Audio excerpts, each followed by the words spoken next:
Hi viewers, welcome to our channel. ప్రస్తుతం మనతో పాటు భరద్వాజ్ గారు సీనియర్ జర్నలిస్ట్ ఉన్నారు. వారితో ఒకసారి మాట్లాడదాం. సార్ నమస్కారం. సార్ నమస్తే అండి. కిరణ్ రాయల్ అండ్ లక్ష్మీ వివాదంలో లక్ష్మీ సంచలన ఆరోపణలో కిరణ్ రాయల్ పైన పవన్ కళ్యాణ్ గారి పైన చేయడం చూస్తున్నాం సార్. అంటే పవన్ కళ్యాణ్ గారికి సంబంధించిన కొన్ని వీడియోలు పెన్ డ్రైవ్ లో కిరణ్ రాయల్ దగ్గర ఉన్నాయని అతను నాతో చెప్పినట్టుగా ఈమె మీడియా ముందు చెప్పడం చూస్తున్నాం.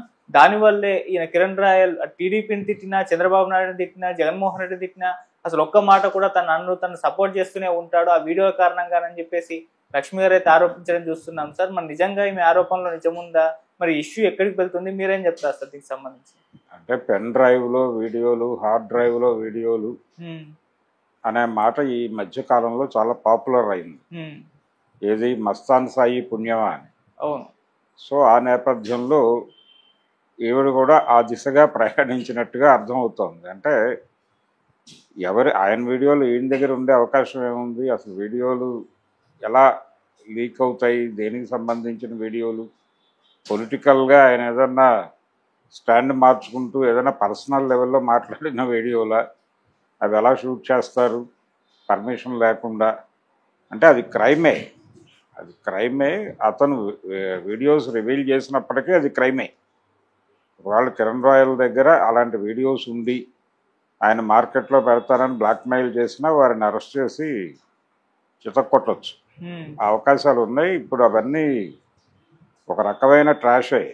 ఏదో బెదిరిస్తున్నారు, అలాంటి వాటికి కూడా ఎవరు భయపడే పరిస్థితుల్లో లేరు. ఇప్పుడు రిలీజ్ చేసిన మరుక్షణం మేము కేసు బుక్ చేస్తాం, మా ప్రైవసీని ఇబ్బంది పెడుతున్నావు నువ్వు అని కేసు పెట్టేసి అతన్ని కస్టడీలోకి తీసుకోవచ్చు, అవి డిలీట్ చేయించవచ్చు. పెద్ద కష్టమైన ప్రక్రియ ఏం కాదు. గతంలో ఒక రకమైనటువంటి ఫాల్స్ ఇమేజెస్ ఉన్న రోజుల్లో ఇలాంటి ఫొటోస్ బయట పెడతాను, అలాగే నువ్వు నాకు రాసిన లెటర్లు బయట పెడతాను, ఇలాంటి బెదిరింపులు చేసేవాళ్ళు, బ్లాక్మెయిల్ నడిచాయి.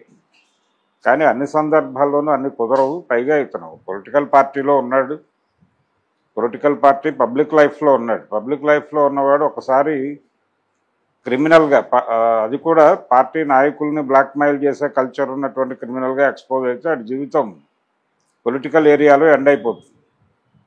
అందుకని అలాంటి ఏమన్నా ఉన్నా అతను ఎంఐతో మాట్లాడిన కంటెంట్ ఏమిటో ఎవరికి తెలియదు. వాళ్ళిద్దరి మధ్య ఘర్షణ నడుస్తోంది. ఆ ఘర్షణలో భాగంగా ఆవిడ రకరకాల విషయాలు చెప్పచ్చు, స్పెక్యులేటివ్ స్టోరీస్. నిజానికి ఆవిడ దగ్గర అదే ఆర్థిక లావాదేవీగా మాట్లాడింది ఆవిడ. ఆర్థిక లావాదేవీల్లో భాగంగానే ఆవిడ్ని ఇరికించే ప్రయత్నం అతను వాంటెడ్గానే చేశాడు అనేది అర్థమవుతుంది. ఒక కేసు, ఒక చెక్ బౌన్స్ కేసు, అది రాజస్థాన్ నుంచి వచ్చి అరెస్ట్ చేసి కస్టడీలోకి తీసుకోవటం, ఈ హడావిడి అంతా చూసాం మనం. అయితే వాళ్ళిద్దరి మధ్య ఆర్థిక పరమైన గొడవలు ఉన్నమాట వాస్తవం. అవి ప్రాపర్గా సెటిల్ కావడం లేదు. సెటిల్ చేసుకునే మూడ్లో అతను కనిపించట్లేదు. ఎలాగూ రోడ్డు మీదకి వచ్చేసారు కాబట్టి ఇది తగాదా రూపంలోనే తేల్చుకుందాం అనే మూడ్లో ఉంటారు చాలామంది. లీగల్గా ఫైట్ చేయమని చెప్తారు, కోర్టుకు వెళ్తారు. ఆ కోర్టులో జరిగేదే ఉండదు. అది జరిగినా ఎప్పటికి జరుగుతుందో క్లారిటీలు ఉండవు. కాబట్టి కోర్టుకు వెళ్ళటం, కోర్టుకు పంపించడం ద్వారా ఒక రిలాక్సేషన్ పొందేటువంటి ప్రయత్నమే. ఈ టైంలో ఆవిడ ఎన్ని ఆరోపణలు చేయగలిగితే అన్ని ఆరోపణలు చేయటం ద్వారా కొన్ని వాస్తవాలు కూడా ఉండొచ్చు ఆవిడ మాట్లాడుతున్న మాటల్లో. కొన్ని స్పెక్యులేటివ్ స్టోరీస్, అతను ఈవిడతో రిలేషన్ బాగున్న రోజుల్లో మాట్లాడిన అనేక అంశాలు ఆవిడ బ్రెయిన్లో ఎలా స్టోర్ అయి ఉన్నాయో అవి అలా బయటకు వచ్చేటువంటి సందర్భాలు చూస్తున్నాం మనం. అలా చాలా విషయాలు గందరగోళంగా మాట్లాడుతోంది ఆవిడ. చాలా అగ్రెసివ్గా మాట్లాడుతోంది, ఆవేశంతో మాట్లాడుతోంది. ప్రధానంగా తనకు అన్యాయం జరిగింది అనేది ఆవిడ గొడవ. ఆ ఫైట్లో భాగంగా ఆవిడ మాట్లాడుతున్న విషయంగానే చూడాలి పవన్ కళ్యాణ్ గారి వీడియోలు, ఈ వ్యవహారాన్ని కూడా. ఒకవేళ ఆవిడ కానీ అతను కానీ ఆ విషయం, అంటే అతను మాట్లాడాలి, ఆవిడ ఆల్రెడీ ప్రపంచం ముందు చెప్పేశారు కాబట్టి ఇప్పుడు బాధ్యత అతనిది. దానికి వివరణ ఇవ్వాల్సినటువంటి బాధ్యత ఉంది. ఇప్పుడు ఆవిడ ఏ ఉద్దేశంతో మాట్లాడి ఉండొచ్చు? ఒకవేళ అదే నిజమైన అబద్ధమైన, ఎందుకు ఆ ప్రస్తావన తీసుకొచ్చారంటే పార్టీ నుంచి ఇతనికి ఉన్నటువంటి సపోర్ట్ని కట్ చేయటం కోసం. వాళ్ళు ఆల్రెడీ పక్కన పెట్టామని ప్రకటించారు. ఈ వివాదం తెగే వరకు ఇతన్ని ప్రధాన బాధ్యతల్లో మేము చూడదలుచుకోవడం లేదు అన్న పద్ధతిలో వాళ్ళు ఆల్రెడీ ప్రకటన చేస్తారు. కాబట్టి ఇప్పుడు కొత్తగా వాళ్ళ నుంచి ఏదో ఆశిస్తోంది ఈవిడ అనుకోవడం కాదు. అంటే ఈవిడ ఉద్దేశం అంటే టోటల్గా పవన్ కళ్యాణ్ బయటకు వచ్చి ఇతన్ని మందలించి ఈ విషయం సెటిల్ చేయాలి అనే మోటోతో ఆవిడ అధినాయకత్వాన్ని కదిలించే ప్రయత్నంలో భాగంగా కూడా ఇలాంటి మాటలు మాట్లాడవచ్చు. రెండోది అతన్ని కొంచెం కార్నర్ చేసి, ఎందుకంటే ఇప్పుడు ఆల్రెడీ వీడియోలో కూడా ఒకటి నడుస్తోంది మార్కెట్లో. ఈ నడుస్తున్న వీడియోల్లో చాలామంది లీక్ అవుతున్నారు, ఒక గందరగోళం నడుస్తుంది, పోలీసుల దగ్గర చాలా కంటెంట్ చేరింది. ఈ సందర్భంలో ఈ తరహా ఒకటి అంటే ఏదో సందర్భంలో అతను ఎక్కడో ఏదో మాట్లాడి ఉండొచ్చు కూడా, దాన్ని లీడ్ తీసుకుని ఆవిడ మాట్లాడుతున్నారు. రేపు అతను ఆర్గ్యుమెంట్లోకి వస్తే బలానా రోజు నువ్వు ఇలా అన్నావు కాబట్టి అది లీడ్గా తీసుకుని నేను ఇలా చెప్పాను అనొచ్చు కూడా. అంటే ఫైట్కి వచ్చేసిన తర్వాత లాజిక్లు ఉండవు. యుద్ధం మొదలైన తర్వాత ఆర్గ్యుమెంట్లే ఉంటాయి తప్ప లాజిక్లు ఇవన్నీ పట్టించుకోరు, దాడే ఉంటుంది. ఆ దాడిలో భాగంగానే ఆవిడ తనదైన పద్ధతిలో చెలరేగిపోయి మాట్లాడింది. పవన్ కళ్యాణ్ దృష్టిని ఆకట్టుకోవడమే ప్రధానం బిల్లు. ఆకట్టుకొని ఎందుకయ్యా అమ్మాయితో గొడవ సెటిల్ చేసాయని వారి నుంచి ఒక ఫోన్ కాల్ ఎక్స్పెక్ట్ చేస్తుంది ఆవిడ.